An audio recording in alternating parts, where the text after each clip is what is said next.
Today we're doing something we call a discovery episode. No product pitch, no tech buzzwords, just real talk. How did Enableo start? What made you build a chatbot that talks like your store? And what does AI scaling even mean when you're not open AI? Let's rewind. Rudy, your old job, what was happening?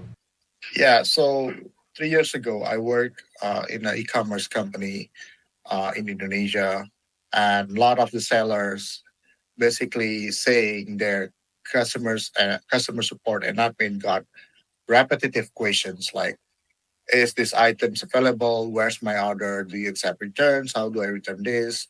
Shipping policies and yada yada."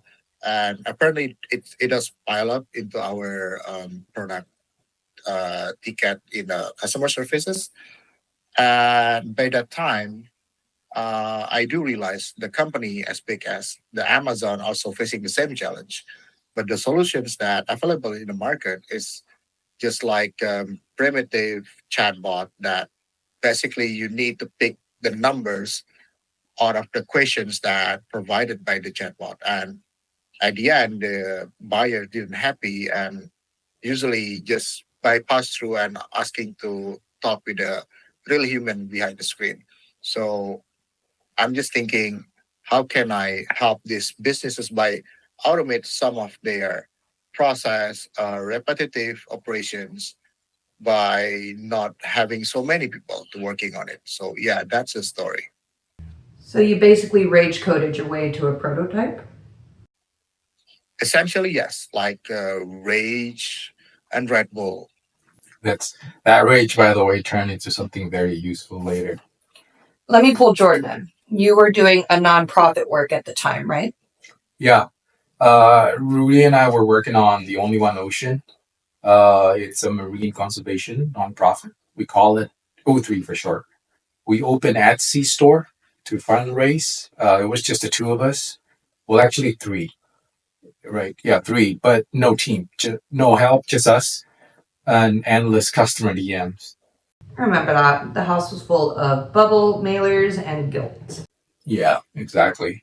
And the support questions were killing me, like the shipping, returns, custom sizing.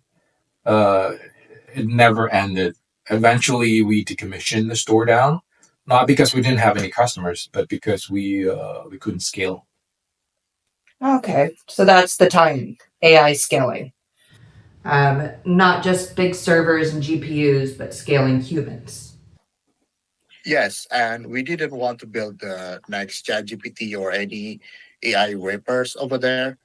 We want to build the tools that could replace one of the customer service or admins behind the screen for stores that helping the small businesses to adopt this kind of things without any MIT graduated PhD in IT or very expensive developer teams to use it. Basically, we wanted like make it accessible easily. Yeah. We realized scaling AI wasn't just about power; it was about accessibility. A tiny Shopify shop deserved the same AI superpowers as Amazon. You know, when you're on Amazon website, have you tried using Rufus? If you try it, you find things that you never find yourself. That's what Enableo is. Okay, but pause. How did you actually go from this idea to saying, let's start a company? We started testing it on fake stores. Lauren, you were actually on our first fake customer. Yeah, you gave me some bath bomb site with cat themed product names, and I just kept clicking, what are your return policies on Meow Fizz cubes? And the bot answered you with a flare. It did. It was weirdly charming. That's when we knew it could work. Rudy is the main man for this. He cleaned it up, made it installable with just a script tag or whatever wizardry that he's doing, and he built a backend that pulled in store data automatically. It was amazing.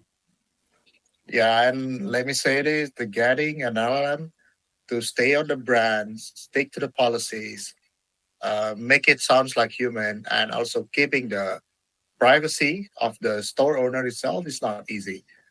What we built actually called Store Tunes AI. It is context aware, friendly, and sales smart to help the store owner to having more conversions in sales. So, real talk, what was the hardest part?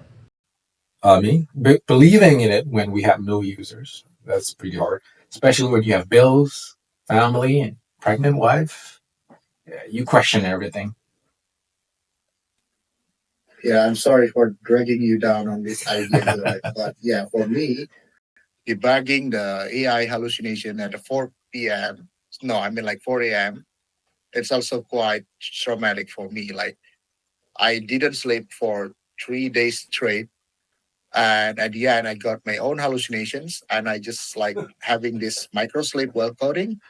And I got this like micro dreaming, I call it, like the people asking the return policies and the AI doing some nasty stuff. And I just woke up and I decided, okay, my brain is fried. I think I need to take a break. And after that, I just pissed at myself. That's funny. I mean, horrible. So what now? What's next for Enableo? So yeah, at the first 2025 until the maybe next year, we will be focusing on the U.S. market. We want to help as much as possible the SME who are running the e-commerce store, especially during this market economic. And after that, we planning to do expansion outside the U.S. and also collaborate with more agencies and more data-driven expansions. And maybe less has hallucination. Finger crossed. Yeah, definitely, definitely. So if you're out there running a small shop, tired of answering "Where's my order" at midnight, Yeah, give Enableo a shot. It's like hiring an AI assistant who knows your business better than you do. Yeah, and didn't come to you and asking for the PTO. or health insurance. Well, thanks for joining us on Behind the Bots. If you like this episode, leave us a review, subscribe, or send us your worst support story. Till then, stay curious, stay weird, and don't trust a bot that doesn't know your return policy.